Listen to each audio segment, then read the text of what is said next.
కళ నెరవేరబోతోంది. లక్షలాది మంది ఆశ అమలులోకి రానుంది. ఏబిసిడి వర్గీకరణ కోసం అలుపెరగని పోరాటం జరగ్గా కూటమి ప్రభుత్వంలో శ్రమకు ఫలితం దక్కనుంది. సుప్రీంకోర్టు తీర్పు ప్రకారం దేశంలోని అన్ని రాష్ట్రాలు ఏబిసిడి వర్గీకరణ అంశంపై దృష్టి సారించగా ఆంధ్రప్రదేశ్లోని కూటమి ప్రభుత్వం ఎస్సీ వర్గీకరణ చేసే దిశగా అడుగులు వేస్తోంది. ఇందులో భాగంగా తాజాగా జరిగిన కేబినెట్ సమావేశంలో ఎస్సీ వర్గీకరణకు ఆమోదం తెలపడంతో ఎంఆర్పీఎస్ నేతలతో పాటు పార్టీలకు అతీతంగా అన్ని వర్గాల వారు హర్షం వ్యక్తం చేస్తున్నారు. ఏలూరుకు చెందిన పలువురు ఎస్సీ నేతలు యాక్ట్తో మాట్లాడుతూ కూటమి ప్రభుత్వ నిర్ణయాన్ని స్వాగతించారు. ఎస్సీ వర్గీకరణ కోసం ఎంఆర్పీఎస్ వ్యవస్థాపక అధ్యక్షులు మందాకృష్ణ మాదిగ అలుపెరగని పోరాటం చేశారని, ప్రస్తుతం ముఖ్యమంత్రి చంద్రబాబు నేతృత్వంలోని కూటమి ప్రభుత్వం వర్గీకరణకు అనుకూలంగా నిర్ణయం తీసుకోవడం హర్షణీయమన్నారు. ఎన్నికల సమయంలో ఇచ్చిన హామీ ప్రకారం అధికారంలోకి వచ్చిన తర్వాత రిటైర్డ్ ఐఏఎస్ అధికారి రాజీవ్ రంజన్ మిశ్రాతో ఏకసభ్య కమిషన్ ఏర్పాటు చేశారని, తాజాగా కేబినెట్ సమావేశంలో కూడా ఆమోదం తెలపడం అభినందనీయమన్నారు. దీంతో పాటు ఎస్సీ వర్గీకరణ జరిగితే ఉద్యోగ అవకాశాలు వస్తాయని పలువురు నిరుద్యోగులు పేర్కొంటున్నారు. కూటమి ప్రభుత్వ నిర్ణయంపై హర్షం వ్యక్తం చేస్తున్న పలువురు ఎస్సీ సంఘాల నేతల అభిప్రాయాలను ఇప్పుడు చూద్దాం. 30 సంవత్సరాల నుండి అలుపు ఎరగని పోరాటం చేస్తూ ఎస్సీలో ఉండబడే అణగారిన వర్గాలకు ప్రత్యక్ష దైవమైనటువంటి మన్యశ్రీ మందకృష్ణ మాదిగ అన్నగారి నాయకత్వంలో ఎస్సీల ఏబిసిడీల వర్గీకరణ నిరంతరం పోరాటం చేస్తూ ఎంతోమంది అసూలు బాసి అమరులైన మాదిగ అమరవీరులకి ఎస్సీల ఏబిసిడీల వర్గీకరణ ఆంధ్రప్రదేశ్ క్యాబినెట్ ఆమోదించడం వారికి అంకితం చేస్తున్నాము. గౌరవనీయులు ఆంధ్రప్రదేశ్ ముఖ్యమంత్రి వర్యులు నారా చంద్రబాబు నాయుడు గారు ఎస్సీల ఏబిసిడీల వర్గీకరణ చేసి నేను పెద్ద మాదిగా అనిపించుకుంటానని మాట ప్రకారమే ఎస్సీల ఏబిసిడీల వర్గీకరణ టీడీపీ మేనిఫెస్టోలో పొందుపరిచి ఎస్సీల ఏబిసిడీల వర్గీకరణ చేయడం అనేది, క్యాబినెట్ ఆమోదం చేయడం అనేది చాలా హర్షించదగ్గ విషయము. ఎస్సీలలో ఉండబడే 59 ఉపకులాలు మాల, మాదిగ, రెల్లి మరియు ఉపకులాలకు సమాన న్యాయం చేస్తున్నటువంటి ఏకైక పార్టీ ఏదైనా ఉందంటే టీడీపీ పార్టీ అని తెలియజేస్తున్నాము. అదేవిధంగా ఎన్డీఏ పక్షమైనటువంటి జనసేన, బీజేపీ కూడా వారికి అధినేతలకు కూడా హృదయపూర్వక ఎస్సీల ఏబిసిడీల వర్గీకరణ చేసినందుకు వారికి హృదయపూర్వక ధన్యవాదాలు తెలియజేస్తున్నా. అదేవిధంగా మాల, మాదిగలు 2 కళ్ళుగా చూస్తున్నటువంటి నారా చంద్రబాబు నాయుడు గారు గతంలో బాలయోగ్ గారిని లోక్సభ స్పీకర్ చేయడం జరిగింది. అదేవిధంగా మాల సామాజిక వర్గం ఉన్నటువంటి ప్రతిభా భారత్ని అసెంబ్లీ స్పీకర్ చేయడం జరిగింది. ఆయన దళితుల పక్షపాతిగా నిరూపించుకోవడం జరిగింది. కనుక ప్రతి ఒక్కరు కూడా ఎస్సీల ఏబిసిడీల వర్గీకరణపై, సామాజిక న్యాయంపై కట్టుబడి, స్వార్థాన్ని విడి ఎస్సీల ఏబిసిడీల వర్గీకరణపై కట్టుబడి శ్రీ మందకృష్ణ మాదిగ అన్నగారి నాయకత్వంలో ప్రతి ఒక్కరు కూడా రాజ్యాధికార దిశగా ప్రతి ఒక్కరు కూడా పనిచేయాల్సిన బాధ్యత ప్రతి ఒక్కరి వైపు ఉంది. అణగారిన వర్గాల కోసం, బహుజనులు మహాజనుల కోసం కృషి చేసిన ఒక కుల సంఘం కాకుండా ఎంఆర్పిఎస్ని ఒక మానవీయ కోణంలో ఎంఆర్పిఎస్ని చూడాల్సిన బాధ్యత ఈ సమాజానికి ఉంది. ఎస్సీ వర్గీకరణే కాకుండా గుండె జబ్బుల పిల్లలు కానీ, వృద్ధులు వితంతువులు పెన్షన్లు కానీ, వికలాంగుల పెన్షన్లు కానీ, ఆకలి కేకలో రైసు పెంపుదల కానీ చేసిన ఉద్యమం ఏదైనా ఉందంటే శ్రీ మందకృష్ణ మాదిగ అన్నగారి నాయకత్వంలోనే ఉద్యమం చేశాము. ఈ మానవాళి ఉన్న ప్రతి ఒక్కరు కూడా హక్కులు సాధించిన ఎస్సీ అట్రాసిటీ హక్కులు సాధించడంలో కానీ, అదేవిధంగా పార్లమెంట్లో చట్టాన్ని పదును పెట్టిన సవాలు ఇచ్చినటువంటి కేంద్ర రాష్ట్ర ప్రభుత్వాలకు తలలు వంచి చట్టాన్ని పదును పెట్టిన మందకృష్ణ మాదిగ గారు మాకు ప్రత్యక్ష దైవము. ఈ ఉద్యమం ఎస్సీ వర్గీకరణ ద్వారానే ఉద్యమం ఆగదని మేము రాజ్యాధికార దిశగా తెలుగు రాష్ట్రాల్లో కాకుండా దక్షిణాది రాష్ట్రాల్లో విస్తరించి మేము రాజ్యాధికార దిశగా మేము పయనిస్తామని, ఎస్సీ, ఎస్టీ, బీసీ మైనార్టీలను కలుపుకొని మేము రాజ్యాధికార దిశగా పయనిస్తామని మరొకసారి ఎస్సీల ఏబిసిడీలు వర్గీకరణ చేసినటువంటి మా ప్రత్యక్ష దైవంగా భావించాల్సిన పని ఉంది. నారా చంద్రబాబు నాయుడు గారికి హృదయపూర్వక ధన్యవాదాలు తెలియజేస్తున్నాను. అదేవిధంగా జనసేన అధ్యక్షులు పవన్ కళ్యాణ్ గారికి, అదేవిధంగా పురంధేశ్వర్ గారికి, ముఖ్యంగా ఈ కేంద్ర ప్రభుత్వం అయినటువంటి మా గౌరవనీయులు రాష్ట్ర ప్రధానమంత్రి నరేంద్ర మోడీ గారికి ఎస్సీలు ఏబిసిడీలు వర్గీకరణ చేసి నేను సామాజిక న్యాయం చేస్తున్నటువంటి మా గౌరవనీయులు నరేంద్ర మోడీ గారికి హృదయపూర్వక కృతజ్ఞత, దళితుల పక్షాన కృతజ్ఞత ధన్యవాదాలు తెలియజేస్తున్నాము. అదేవిధంగా ప్రతి ఒక్కరు కూడా ఎస్సీలు ఏబిసిడీలు వర్గీకరణపై మాల సామాజిక వర్గం కూడా స్వార్థాన్ని, కొంతమంది మాత్రమే స్వార్థాన్ని విడి ఎస్సీలు ఏబిసిడీలు వర్గీకరణ, సామాజిక న్యాయము, అన్నదమ్ములు ఏ విధంగా వాటా పంచుకుంటారో అదేవిధంగా ఎస్సీలు ఉండబడినటువంటి 15% ఉన్న రిజర్వేషన్ని ప్రతి ఒక్కరు కూడా జనాభా నిష్పత్తి ప్రకారం పంచుకొని ఆ ఉన్నత ఉద్యోగాలు రాజకీయంగాని విద్యాపరంగా కానీ అభివృద్ధి చెందాలనే ఉద్దేశంతో ఉండాలని ప్రతి ఒక్కరికి, మా మాల సోదరులకి, స్వార్థమైన మాల సోదరులకి తెలియజేస్తున్నాను. ప్రతి ఒక్కరు కూడా వర్గీకరణకి కృషి చేయాలి. అదేవిధంగా మా ఎస్సీలో ఉండబడే 59 ఉపకులాలు జనాభా పెరుగుదల ఉన్నారు. దయచేసి ప్రతి ఒక్కరు కూడా రాజకీయ పార్టీలు, కేంద్ర ప్రభుత్వం కానీ రాష్ట్ర ప్రభుత్వం కానీ రిజర్వేషన్ ఫలాలు 15% ఉన్న రిజర్వేషన్ ఫలాలు 18% చేయాలని మాదిగ రిజర్వేషన్ పోరాట సమితి డిమాండ్ చేస్తుంది. 1994లో ఎస్సీలు ఏబిసిడీలు వర్గీకరణ చేయమని శ్రీ మందకృష్ణ మాదిగ అన్నగారి నాయకత్వంలో ప్రకాశం జిల్లా యూదుముడిలో 14 మందితో ఎంఆర్పిఎస్ ఆవిర్భవించడం జరిగింది. ఎస్సీలో ఉండబడే రెల్లి మరియు బుడగ జంగాలు, బైండ్లు తదితర ఉపకులాలకు రిజర్వేషన్ ఫలాలు అందక చాలామంది కూడా ఉపకులాలు అంతర్జీయ పరిస్థితి ఉంది. ఆర్థికంగా కానీ, విద్యాపరంగా కానీ, రాజకీయ పరంగా కానీ ఆర్థికంగా వెనుకబడడం వల్ల ఉద్యోగపరంగా చాలామంది మా స్వతంత్రం వచ్చి 75 సంవత్సరాలు సుమారు అయినా సరే మా వాళ్ళు ఆర్థికంగా వెనుకబడి ఎక్కడ ఉండే పరిస్థితి అక్కడే ఉండడం వల్ల ఎస్సీలు వర్గీకరణ జరిగితే, ఏబిసిడీలు వర్గీకరణ జరిగితే తగిన విధంగా రిజర్వేషన్ ఫలాలు పొంది అన్ని విధాలలో అభివృద్ధి చెందుతారన్న సదుద్దేశంతోనే మన్యశ్రీ మందకృష్ణ మాదిగ అన్నగారు పద్మశ్రీ అవార్డు గ్రహీత కృష్ణమాది గారు స్థాపించడం జరిగింది. ఆ క్రమంలోనే మేము వర్గీకరణ ఫలాలు, ఆత్మగౌరవం, ఆత్మాభిమానం పొందివచ్చుకొని మేము సంపాదించుకొని మేము మాదిగానే చెప్పుకోవడానికి కూడా భయపడే పరిస్థితి నుంచి మాదిగానే గర్వం చెప్పుకునే ఆత్మగౌరవాన్ని సంపాదించుకునే పరిస్థితి ఏర్పడింది. మా ఎస్సీల ఏబిసిడీల వర్గీకరణ అనేది అంశం మాలా మాదిగల వద్ద పోరాటం కాదు. మా ఉపకులాలైనటువంటి రెల్లి మరియు బైండ్లు మరియు అదేవిధంగా బుడగ జంగాలకు కూడా తదితర ఉపకులాలకు రిజర్వేషన్ ఫలాలు అందాలన్న సదుద్దేశంతోనే, సామాజిక న్యాయము ఉద్దేశంతోనే మేము పోరాటం చేయడం జరిగింది. దయచేసి ప్రతి ఒక్కరు కూడా అర్థం చేసుకొని వర్గీకరణ అంశాన్ని మీరు వ్యతిరేకించకుండా స్వార్థపైన మా సోదరులైనటువంటి పెద్దన్న పాత్ర వహించాలని, ఒక అన్నదమ్ములు అన్నటువంటి ఒక తండ్రి ఆస్తి ఏ విధంగా పంచుతారో అదేవిధంగా మనం అన్నదమ్ములు అనేటువంటి మన అందరం కూడా ఇచ్చిన రిజర్వేషన్ ఫలాలు రాజ్యాంగం పొందుపరిచినటువంటి బాబాసాహెబ్ డాక్టర్ బిఆర్ అంబేద్కర్ ప్రసాదించినటువంటి వర్గీకరణ ఫలాలు ప్రతి ఒక్కరు కూడా పొందే విధంగా సామాజిక న్యాయంగా ఆలోచించాల్సిన బాధ్యత ప్రతి ఒక్కరిపై ఉందని తెలియజేస్తున్నా. వర్గీకరణ అనేది ఏ వర్గాన్ని కించపరచాలని కానీ, ఏ వర్గానికి హాని చేయాలని కానీ ఎక్కడ నారా చంద్రబాబు నాయుడు గారు చేయలే. ఈ వర్గీకరణ గతంలో చంద్రబాబు నాయుడు గారు 1996లోనే చేశారు. సుప్రీంకోర్టు ఇచ్చినటువంటి తీర్పు వర్గీకరణ చెల్లదు, దళితులంతా ఒకటే అని తీర్పు ఇవ్వటం జరిగింది. ఆ తీర్పును పురస్కరించుకుని మళ్ళీ కొంతకాలం గ్యాప్ ఇచ్చారు.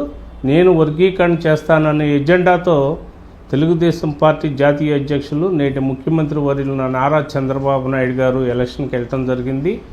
దాని మీదట ఇవాళ మరి కూటమి ప్రభుత్వం ఏర్పడిన తరువాత 2024 నవంబరు 7వ తారీఖున సుమారు 23 మంది కూటమి ఎస్సీ ఎమ్మెల్యేలతో చంద్రబాబు నాయుడు గారు సమావేశం ఏర్పాటు చేసి వాళ్ళ వద్ద నుంచి ఫీడ్బ్యాక్ తీసుకున్నారు. మనం ఎజెండా తీసుకుని వెళ్ళాం కాబట్టి ఏ ప్రాతిపాదికన వర్గీకరణకి వెళ్ళాలి అనే అంశం మీద ఎమ్మెల్యేల దగ్గర నుంచి ఫీడ్బ్యాక్ తీసుకున్నప్పుడు మరి మాల సామాజిక వర్గానికి చెందినటువంటి ఎమ్మెల్యేలు కొంతమంది మరి వర్గీకరణ చేసేటప్పుడు జిల్లాలను యూనిట్గా చేసి వర్గీకరణ చేయాలని కొంతమంది, మరి గత సెన్సస్ ప్రకారం 16% ఉన్న ఎస్సీ జనాభా ఇవాళ ఎస్సీ జనాభా అధికంగా తక్కువగా ఉన్నప్పుడు 16% ఇచ్చారు. ఇవాళ ఎస్సీ జనాభా పెరుగుతుంది కాబట్టి 2020-26 సెన్సస్ను తీసుకుని 18% రిజర్వేషన్ అమలు చేస్తూ వర్గీకరణ చేయాలని చెప్పేసి వారు ఇచ్చిన ఆదేశం ప్రకారం మరి చంద్రబాబు నాయుడు గారు నవంబర్ 15వ తారీఖున మరి రాజీవ్ రంజన్ మిశ్రా గారిని ఏకసభ్య కమిషన్ సభ్యునిగా నియమించి 2 నెలల్లో రిపోర్ట్ ఇవ్వాల్సిందిగా మరి ప్రభుత్వం నిర్ణయం తీసుకోవటం జరిగింది.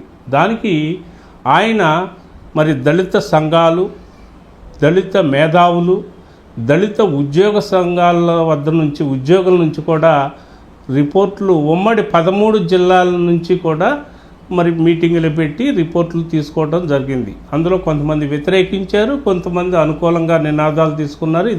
ఇదందరికీ తెలిసినటువంటి అంశమే. కాబట్టి ఇవాళ దాన్ని పరిగణలోకి తీసుకుని మరి నిన్న మంత్రివర్గంలో ఆమోదించడం జరిగింది. అది పార్లమెంటుకు పంపిన అనంతరం మరి దాన్ని ఆమోదయోగ్యంగా రాష్ట్ర ప్రభుత్వ పరిధిలో ఉన్నంత వరకు చంద్రబాబు నాయుడు గారు చేశారు. చంద్రబాబు నాయుడు గారికి మాల, మాదిగ ఇద్దరు 2 కళ్ళు. ఎందుకంటే ఏమిచ్చినా సరే మాదిగల కంటే మాలలకే అధిక శాతం ఇచ్చారు. గత ప్రభుత్వంలో చూసుకోండి, వాజ్పేయి గారి ప్రభుత్వంలో కేవీపీ మాధవరావు గారు చీఫ్ సెక్రటరీ, ఆయన మాల. కానీ ఆయన్ని వాజ్పేయి గారి దగ్గర నుంచి 3 సార్లు ఎక్స్టెండ్ చేసి పిఎస్గా కొనసాగించుకున్నటువంటి ఘనత చంద్రబాబు నాయుడు గారిది. మరి ఎన్నడూ లేని విధంగా భారతదేశంలోనే ఎస్సీ ఎస్టీ అట్రాసిటీ యాక్ట్ అనేది ఎక్కడా లేకపోయినా జస్టిస్ పొన్నయ్య గారిని commission SC ST atrocity act చట్టాన్ని మొట్టమొదటిగా ఆంధ్రప్రదేశ్లో దాన్ని అవలంబింపచేసినటువంటి ఘనత నారా చంద్రబాబు నాయుడు గారిది. ఇంకొకటి, ఇవాళ ఎక్కడ ఉన్నటువంటి లోక్సభ స్పీకర్గా జిఎంసీ బాలయోగి గారిని చేసిన, మరి ఆనాటి అసెంబ్లీ స్పీకర్గా ప్రతిభా భారతి గారిని చేసిన, అది మాలలకి చంద్రబాబు నాయుడు గారు ఇచ్చినటువంటి ప్రాధాన్యతను మర్చిపోవద్దని సందర్భంగా తెలియజేసుకుంటూ, ఈ యొక్క వర్గీకరణ అంశం అసెంబ్లీలో పాస్ అయ్యి ఇవాళ మంత్రివర్గ సమావేశాన్ని ఆమోదించారు. తదుపరి ఏం జరుగుతుందో అందరూ చూద్దాం. కానీ 2 కళ్ళు సమానంగా, 2 కులాలు 2 కళ్ళుగా భావించే చంద్రబాబు నాయుడు గారు మాల, మాదిగలకి ఇద్దరికి సమన్యాయం చేస్తారనేది పూర్తి నాకున్నటువంటి విశ్వాసం.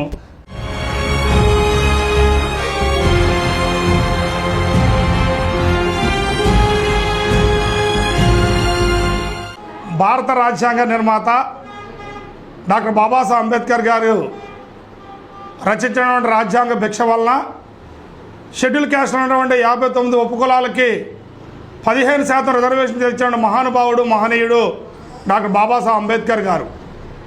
ఆయన తెచ్చిన రిజర్వేషన్ ఫలాలని 10 మందికి అందాలన్న ఉద్దేశంతో మాజీ ఉప ప్రధాని స్వర్గీయ బాబు జగజ్జీవన్ రావు గారు ఎంతో కృషి చేసి బడుగు బలహీన వర్గాల పేదల కోసం నిరంతరం పరితపించిన మహానుభావులు డాక్టర్ బాబాసాహెబ్ అంబేద్కర్ గారు అయితే, మరో వ్యక్తి డాక్టర్ బాబు జగజ్జీవన్ రావు గారు.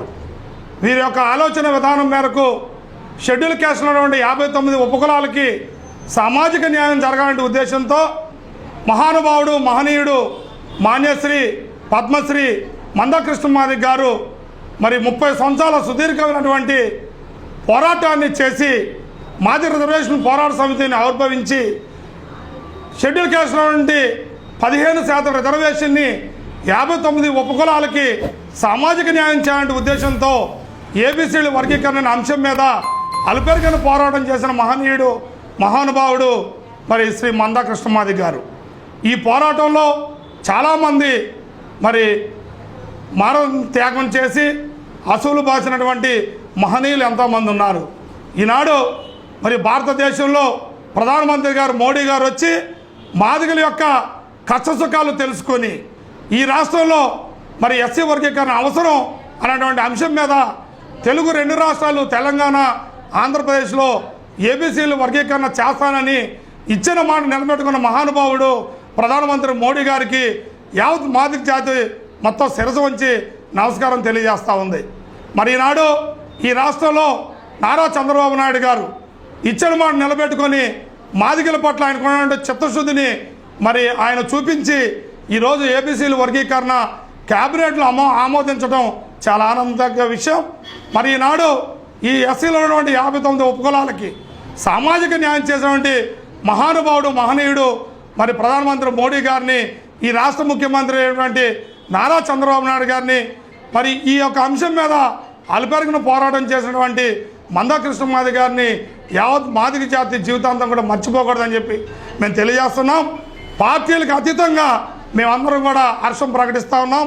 ఎందుకంటే ఈనాడు ప్రతి మాదిగ విద్యార్థి యొక్క భవిష్యత్తు మరి వర్గీకరణ అంశం మీద ఆధారపడి ఉంది. డిఎస్సి కానివ్వండి, మరి గ్రూప్ 1 గ్రూప్ 2 కానివ్వండి, ఐఏఎస్ కానివ్వండి, ప్రతి మాదిగ విద్యార్థి మరి ఉద్యోగాలు అనుభవిస్తారు.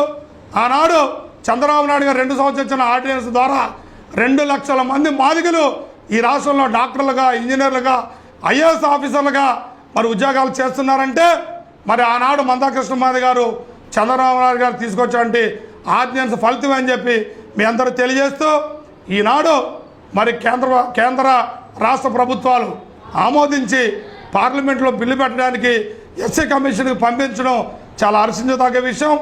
ఏబీసీల వర్గీకరణ ద్వారా ఆంధ్రప్రదేశ్, తెలంగాణ రాష్ట్రంలో ప్రతి మాదిగ విద్యార్థి రాజకీయంగా, సామాజికంగా, ఆర్థికంగా ఉద్యోగాలు అనుభవించడానికి ఇది ప్రధానమైన సూత్రం అని చెప్పి తెలియజేస్తూ, మరి యావత్ మాదిగ జాతి జీవితాంతం కూడా మేము దీంట్లో సహాయం చేసిన ప్రతి ఒక్కరు కూడా రుణపడి ఉంటామని చెప్పి తెలియజేస్తూ, మాన్యశ్రీ మందా కృష్ణమాది గారికి మా యావత్ మాదిగ జాతి మరి పాదాబంధనం తెలియజేస్తూ, ఏదైతే మరి నిన్న క్యాబినెట్ ఎస్సీ వర్గీకరణ కొరకు ఆమోదం ఇచ్చిందో దానికి చంద్రబాబు నాయుడు ప్రభుత్వానికి ప్రత్యేకమైన ధన్యవాదాలు తెలియజేస్తున్నాము. దాదాపు 30 సంవత్సరాల నుంచి మానశ్రీ మందాకృష్ణ గారి నాయకత్వంలో ఎన్నో ఇబ్బందులు పడుతూ, ఎన్నో ఆర్థిక బాధలు, ఎన్నో అనారోగ్య పాలు, ఎన్నో అరెస్టులు చేసుకుంటూ కూడా వర్గీకరణ సాధించడం జరిగింది. మరి ఈ క్రెడిట్ అంతా ఎవరైతే ఈ వర్గీకరణ కోసం మరణించారో వారికి అర్పిస్తున్నాము. మరి అదేవిధంగా ఎస్పెషల్లీ చంద్రబాబు నాయుడు గారికి ప్రత్యేకంగా మేము ఎస్సీలో ఉన్న ప్రతి మాదిగ ఉపకులాలు ఆయనకి రుణపడి ఉంటామని చెప్పి మీ సందర్భంగా తెలియజేస్తున్నాము. ఎస్సీలో ఏదైతే 59 ఉపకులాలు ఉన్నాయో పూర్తి న్యాయం జరగాలంటే వాళ్ళకి కేవలం ఎస్సీ వర్గీకరణ ద్వారా జరుగుతుందనే విషయాన్ని మరి చంద్రబాబు నాయుడు గారు గ్రహించడం, అదేవిధంగా మరి ఆయన 2004లో కూడా వర్గీకరణ చేశారు. 2004లో వర్గీకరణ చేసినప్పుడు కూడా దాదాపు 20,000 ఉద్యోగాలు రావడం జరిగింది.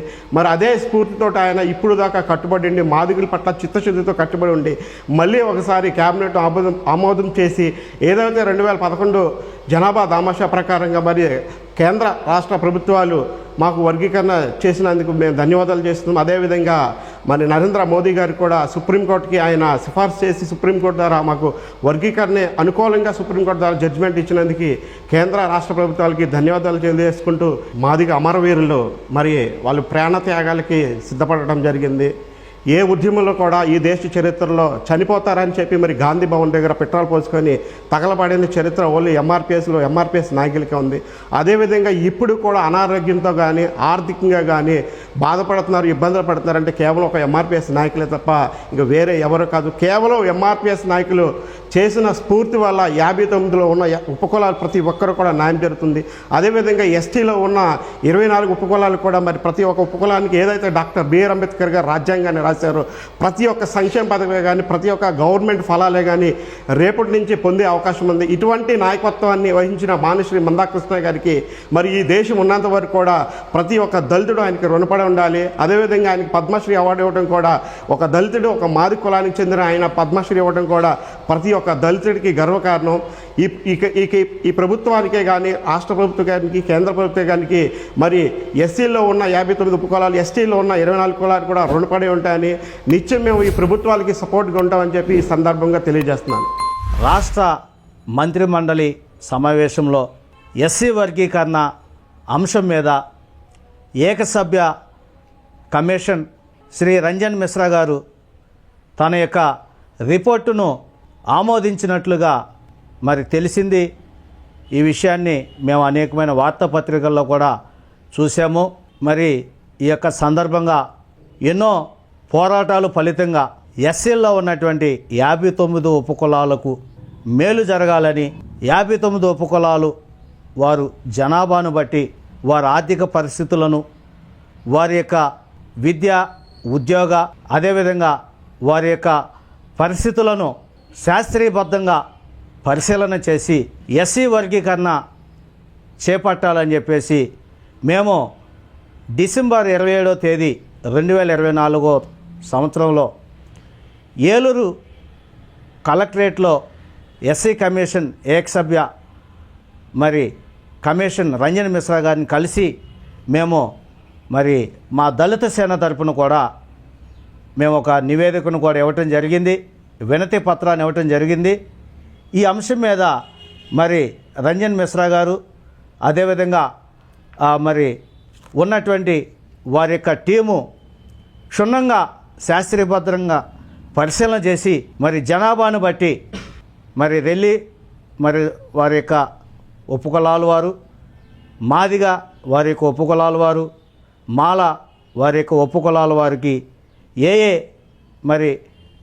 మరి శాతం ప్రకారం ఇస్తే అందరికీ న్యాయం జరుగుద్దనే ఒక అంశం మీద మరి వారి యొక్క రిపోర్టును రాష్ట్ర మంత్రి మండలి మరి సీఎం గౌరవ చంద్రబాబు నాయుడు గారు కూడా మరి సానుకూలంగా స్పందించి ఆమోదించినందుకు దళిత సేన తరపున ప్రత్యేకమైనటువంటి మరి హృదయపూర్వక ధన్యవాదాలు తెలుపుతున్నాను.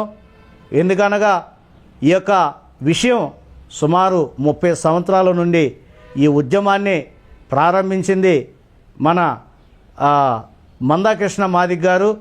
ఈ ఉద్యమంలో అనేక మంది నాయకులు మరి మాదిగ ఉపకులాల వారు 58 ఉపకులాల వారు అనేక మంది పాల్గొని ఈ ఉద్యమాన్ని ఈ స్థాయికి తీసుకొచ్చి ఈ రోజున రాష్ట్ర ప్రభుత్వం మరి కూటమి ప్రభుత్వం మరి మంచి వార్తను కూడా మరి మాకు ఇవ్వటాన్ని మరి వర్గీకరణ చేపట్టడానికి అన్ని రకాలుగా అందరి యొక్క ఆమోదయోగ్యంగా చేయడాన్ని దళిత సేన తరపున మరొకసారి ఆంధ్రప్రదేశ్ రాష్ట్ర ముఖ్యమంత్రి శ్రీ నారా చంద్రబాబు నాయుడు గారికి వారి యొక్క మంత్రిమండలి వారికి దళిత సేన తరపున మరొకసారి మరి ప్రత్యేకమైన ధన్యవాదాలు తెలుపుతున్నాము. మేము కృష్ణమాదిగ వర్గంలో గత 30 సంవత్సరాలుగా కృష్ణమాదిగ గారికి అనుచరుడిగా ఉంటూ ఎస్సీ వర్గీకరణ కోసం ఎన్నో పోరాటాలు చేశాము. అంతిమంగా ఎస్సీ వర్గీకరణ జరగడం వలన మా ఎస్సీలో ఉన్నటువంటి కులాలు కూడా చాలా సంతోషంగా ఉన్నాము. ఎలక్షన్ ముందు గౌరవ ముఖ్యమంత్రి చంద్రబాబు నాయుడు గారు ఇచ్చిన ఆదేశాల మేరకు ఎస్సీ వర్గీకరణ చేస్తానని ఏ మాట అయితే ఇచ్చారో అనుకున్నట్టుగానే ఎస్సీ వర్గీకరణ చేయడం జరిగింది. అయితే ఈరోజు క్యాబినెట్లో కూడా ఆమోదం చేయడం వలన ఈ గవర్నమెంట్కి మా ఎస్సీ జాతి తరఫున ప్రత్యేక ధన్యవాదాలు తెలియజేస్తున్నాం. ఈ ఎస్సీ వర్గీకరణ ఇవ్వడం వలన మా ఎస్సీలో ఉండేటువంటి అణగారిన కులాలన్నిటికీ విద్యా పరంగా ప్రతి ఒక్కళ్ళకి ముందుకు వెళ్ళడానికి కానీ ప్లస్ చదువుకున్న వాళ్ళకి ఉద్యోగాలు అవకాశాలు అన్నీ కల్పించిన విషయంలో కానీ చాలా ఎస్సీ వర్గీకరణ తోడ్పడుతుంది. దీనివల్ల ఆర్థికంగా ఎస్సీలో ఉన్నటువంటి 59 కులాలు కూడా చాలా బాగుంటాయని మేము ఆనందం వ్యక్తం చేస్తున్నాం. ఈ ఎస్సీ వర్గీకరణ చేయడానికి ఎంతోమంది అమరులైనారు. వాళ్ళందరికీ ప్రత్యేకంగా ఈ ఎస్సీ వర్గీకరణ వాళ్ళకి అంకితం చేస్తున్నాము. ఈ ఎస్సీ వర్గీకరణ ఇచ్చినందుకు ప్రత్యేక ధన్యవాదాలు తెలుగుదేశం గవర్నమెంట్కి తెలియపరుస్తున్నాం. ఈ వర్గీకరణ లేకపోవడం వలన ఎస్సీలు ఆర్థికంగా ఎన్నో రకమైన ఇబ్బందులు పడ్డారు, ఎన్నో రకాల పోరాటాలు చేశారు, ఎంతోమంది అమరులయ్యారు, ఎంతోమంది ఆర్థికంగా కూడా చాలామంది ఇబ్బంది పడ్డారు. అంతిమంగా ఈ ఎస్సీ వర్గీకరణ సాధించడం వలన ప్రతి ఒక్క కుటుంబంలో ఒక ఆనందం అనేది ఉంటుందని మేము వ్యక్తం చేస్తున్నాము. ప్లస్ ఈ వర్గీకరణ చేయడానికి ముఖ్యంగా కేంద్రంలోనూ నరేంద్ర మోడీ గారు సపోర్ట్ చేయడం అందుకు ఆ కేంద్ర ప్రభుత్వం మోడీ గారికి కూడా ప్రత్యేక ధన్యవాదాలు చేస్తున్నాం. ఈ రాష్ట్ర ప్రభుత్వం కూడా క్యాబినెట్లో ఈ బిల్లును ఆమోదించినందుకు ప్రతి ఒక్కరికి ప్రత్యేకంగా గవర్నమెంట్కి ధన్యవాదాలు తెలియజేస్తున్నాం. ఈ ఎస్సీ వర్గీకరణ ప్రతి ఒక్క మాదిగలు ఈ ఎస్సీ వర్గీకరణ ఉపయోగించుకొని ఆర్థికంగా సామాజికంగా ముందుకు వెళ్ళాలని ప్రతి ఒక్కరికి తెలియజేస్తున్నాం. ఎస్సీ వర్గీకరణ రాకపోవటం వల్ల నాకు ఉద్యోగం ఏమీ లేదు. ఇప్పుడు ఎస్సీ వర్గీకరణ వచ్చిన తర్వాత నాకు ఉద్యోగం వచ్చే అవకాశం ఉందని నేను నమ్ముతున్నాను. మరి ముఖ్యంగా ముఖ్యమంత్రి చంద్రబాబు గారికి మరియు ఎమ్మెల్యే గారికి కూడా ఈ బిల్లు ఆమోదం చేసిన వలన నేను కృతజ్ఞత తెలుపుకుంటున్నాను.